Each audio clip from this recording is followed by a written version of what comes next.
right, I'm here in New York City at Employees Only with Charlie Whitfield. He is the brand ambassador for the Macallan, and he's going to teach us how to taste and buy really good Scotch.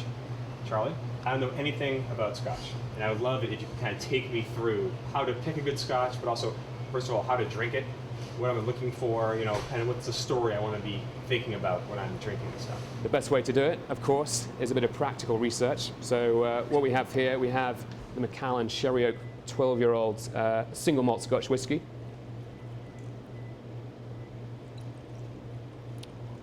Now, a lot of people forget, they go straight in, start drinking their Scotch.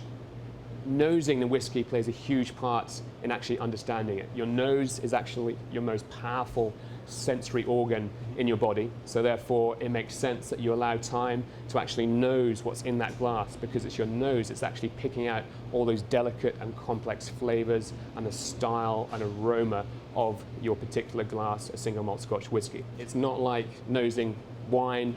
Do not put your nose straight down into the bottling glass and breathe in deeply, otherwise you'll burn off all your nasal hairs. You won't be able to smell a thing for the rest of the day. Instead, I'd recommend holding the glass just below your nose and try breathing in through both your nose and mouth at the same time. Sounds very strange, but that way you should find it a lot easier to pick out all those rich flavors and aromas in that glass. And what am I looking for? What's going to stand out with this? Exactly. So with the Macallan Sherry Oak 12-year-old, you should hopefully be getting notes of very rich, complex flavors, that dried fruit, sweet, spicy note coming through, and you might also pick out some wood spice, wood smoke in there as well. So give it a good nose for about 5 or 10 seconds. Introduce yourself to the glass of Scotch at the same time, and once you're ready, take a sip into your mouth. But don't swallow straight away. I want you to chew it. I want you to fully coat your mouth with whiskey. I want you to chew it, exactly. It sounds very strange, but if you chew it, you get the whiskey all the way around your mouth. As you know, your tongue has different receptors for sweet, bitter, sour, at the front, the back, the sides of your tongue. And I'd always recommend trying it neat to start with, but then you might want to actually add a couple of drops of water into your glass, and you'll notice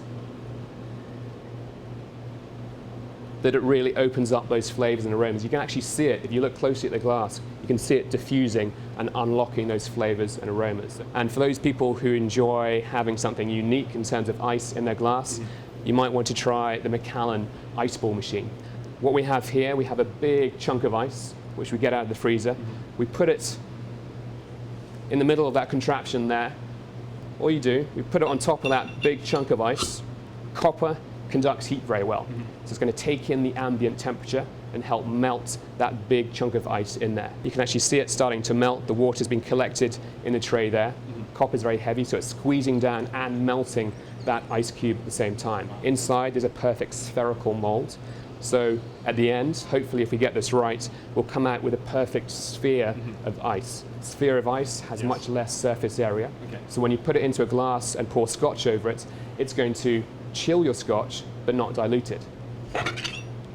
When you see the finished result, you'll see almost a baseball-sized piece of ice. And basically all you do, put it into the glass, and pour the Scotch over the top. As you can see, it looks very cool as well. So, exactly. And if I'm a big Scotch drinker and I wanted this for my home bar, what's that going to set me back? It's not going to be cheap. Obviously, copper is very expensive. This will probably cost you around $1,000. If I'm walking into a liquor store and I want to buy some Scotch, nice Scotch for a gift for somebody to treat myself, what am I looking for? Do I just pick a name that looks cool? Like I'm saying, people just think, oh, this is old, so it's better. Like, how's this? Like, what's the rule of thumb? Like, give me your kind of Scotch buying guide for someone like a layman. If you're talking about age to start with, you'll notice that the older the whiskey, the more expensive it's going to be. The reason being is that obviously you're having to store that whiskey for that amount longer of time, but also you're having to wait on that return of investment. In the younger whiskies, you'll be getting more of that sort of lighter style, more of that sort of immature whiskey. The fact that it's very vibrant, it's in your face, but it then disappears. It dissipates very quickly. With the older whiskey, it's going to be maturer. It's going to have more complex, rich flavors in there and more layers in that as well. And also in the finish, you'll notice it's longer, compared to the younger whiskey as well. So it's kind of mellower. Mellower, yes. Still has very rich flavors in there, but they're more subtle. Whiskey's an acquired taste, so my dad sort of taught me sort of ways I might want to enjoy it. So there's a trick he actually taught me. If you try actually, Steve, putting your hand over the glass like that, put it firmly over the top, and then try inverting it, so you get a couple of drops of whiskey onto your hand. And then put the glass back down on the counter. And then try rubbing your hands very rigorously. Basically what you're doing, you're rubbing off the alcohol.